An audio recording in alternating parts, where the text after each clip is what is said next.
So shout out kay Sir Dominic. Order sa atin ng manual na Fiesta 2014. Mabango, makaaya-aya at talaga naman pagsisilbihan siyang matagal. So ang magde-demo sa atin ng unit, Sir Dom, ay si Aljon, ang isa sa pinaka balupit na driver ng GTA cars. Di ba, John? I-demo natin yung unit nyo. Ito yung unit nyo, Sir Dom. Yan o, mabisa. So, madalang yung manual na Fiesta na nakukuha namin kasi walang challenge eh.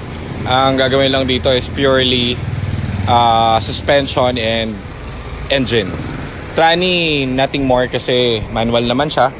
So, galing na to sa paint shop, pinabuff and everything para yung mga hairline scratches ay pumino. Kaya medyo may mga puti-puti pa siya. I-finishing ni Aljon lahat yan.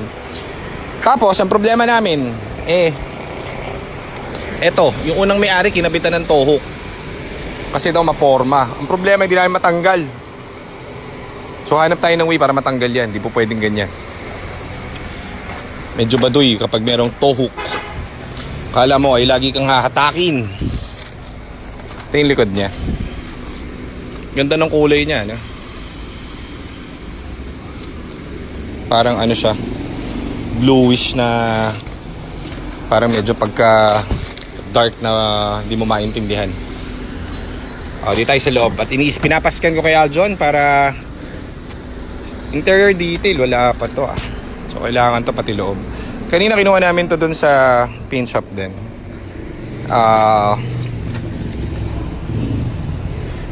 Medyo marumi pa yung loob. So ito si Aljon, isa sa pinakamabisa. Ano scan mo, John? May code ba? Okay, tuturo ko isa-isa. Ayan ba yung code? Anong code niyan? Dami BCM U3003 battery voltage. Okay. Ganyan, malapit mo konti. Hindi ko makita. Hindi mabasa ng mga viewers. 9DTC 8 system fault. Ang dami naman ito. Monitoring processor, throttle pedal, system voltage. Okay.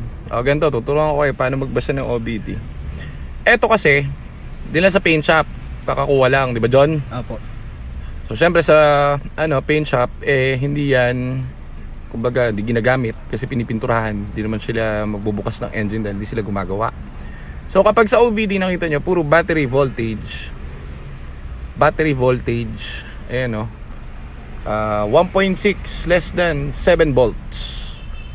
Kapag ang lumabas dun sa code puro volts, system voltage low, puro voltage low, imposible na lahat yan magkakaroon ng problem.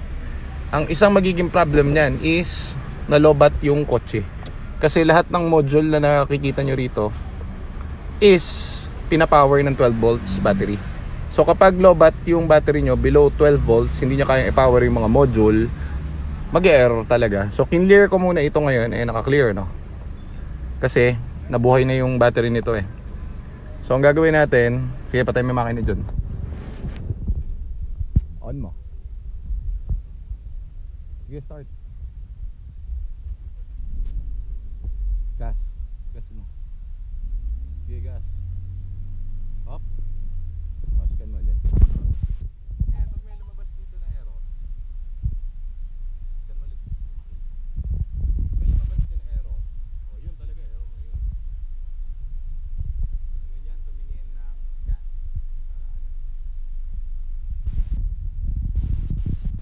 Para anong amoy? Amoy baby. Amoy baby. Amoy baby. John, parang hindi na kayo nagpapansinan ni Kuya Edwin ang iyong papa. May problema ba? Wala naman? Wala. Mahal mo ang papa mo? Siyempre. Mahal mo Sabi mo love you. Isa lang, sige na. Love you, mama chup chup. Yan, sinasabi ko sa'yo. Para parang pinapanood din kay Edwin tong mga vlog natin Para makikita niya. Mamayang gabi, baka yakapin ka ng tatay mo. Sabihan ka ng I love you too, anak. Manugang mo yun Edwin. Yan. Sabihan ba? Pag manugang babae, no? Lalaki, babae. Okay. Copy. Ayan guys, di iniscan niya na ngayon. Tignan nyo, naka-green lahat. So, yung code kanina is dahil naiwan siyang lobat. Kumbaga, Ganun tumingin ha, baka mamaya makita nyo yung mga ganun. Maghahanap kayo dun sa scan ng mga low voltage. Pag mga above dalawa yung nakalagay na low voltage, pwede dyan yung battery nyo bumaba. Okay, marahil hindi sira yung module na yun, low voltage lang talaga. Ayan, so zero error, pinabuksan na ulit yung makina, wala lumabas na kahit anong error. Kakukuha lang kasi natin din ito sa paint shop. So ABS, lahat BCM, PCM, lahat ay PC, all goods. O ngayon, patayin mo ngayon yung susi. Park light mo lang, titignan natin kung kumpleto ang ilaw at walang dugas. Hindi, yung on lang. Tinark light nga nung laga ni Aljon. Ayan o, diba? Kumpleto ang ilaw, may check engine, lahat meron. Start mo ulit. Nice! Aircon, malamig? Malamig yan. Copy! Ayos ba? Solid. Solid. Ikaw ba nag-drive nito pa, we? Opo. Ayos. Doon ako sa paint shop to. Ganda. Oo. May kalampag? Wala. Kalampag. As in, wala. Baka mapahiya ako niyan, ha? Fresh to. Smooth na smooth. Smooth na smooth, ha? Sigurado ka. Sige. Engine. Pwede ba natin buksan Johnski? Medyo madumi pa to, pero papadetail natin to. Madumi lang kasi ganyan. Pag binabapping yan, yung mga chemicals na gamit dun sa pambabapping nila. So, ganun talaga yun. Wala tayong magagawa. Kailangan natin ipalinis. Kailangan ko ito dyan malinis, ha? Okay? Coolant, di nagbawas. Okay. Level. Oh, so pag ganyan kasi guys, so Sir Dom, thank you ha. Good luck dito sa unit mo and pifinishing na natin to, all goods na. Nabiyahin na ni Aljon to, di ba Johnski? Ayos. Itataya mo ang iyong buhay? Yap. Oh yan, yap. Oh, tama. Tatayaan niya raw ang kanyang buhay ni Aljon. Marahil, pwede mo siyang sakalin.